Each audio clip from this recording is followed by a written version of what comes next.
look, it's another dessert feature. No feature. Let's talk about arroyos and playas, two other things that we see out in a desert. Okay, in an area where you have plenty of water, what you're going to see is you're going to have rivers flowing downhill, and then they're going to form lakes. Okay, so you'd have a lake, and a lot of times this lake is then going to continue to flow out, and you're going to have rivers. Now, if you're in an environment like this, except you don't have water, or you have water periodically, then what you start to see are some other features. All right, so what you're going to have is where that river would be flowing, you're going to have a notch, right? You're going to have this area that is a riverbed without water. Okay, so a dry riverbed,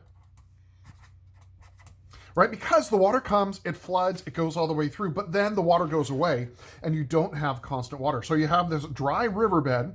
When I was growing up, we always called it the wash, and there was one not far from my house. But if you want to go with the Spanish word, which a lot of our science or our geography texts like to go with, then we call it an arroyo. Right? And so, yes, right near my home was the Arroyo sea meat, right? So it's going to be a dry riverbed. That's an arroyo. Okay? It's just going to be the spot where the water did erode everything away, but then it's not there anymore. Okay, now let's talk about this lake, right? So we would have the water coming out and flowing into this lake. However, what happens in our really dry areas is the water comes, and the water, as it's flowing down, is going to have regular H2O in it. All right, it's going to have the regular water in it, plus minerals. And all water is going to have those minerals in it.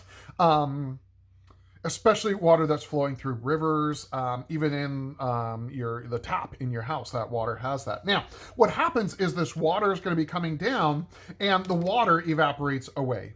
Okay, so all of the H2O is lost through evaporation, leaving behind what? Well, it leaves behind all of the minerals, and so you get dried minerals.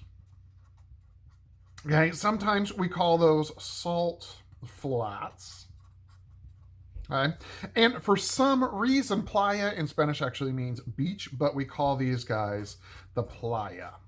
Right? So with a lot of the features that we're seeing out in our arid environments, there's things that we see water does as it's going to be flowing, it cuts a groove, and as it's evaporating away, then, or as the water is there, then it's going to be in this depression. That's what forms that. But when the water goes away, we get a dried riverbed or our arroyo, and then we get our playa, which is just going to be kind of these salt flats.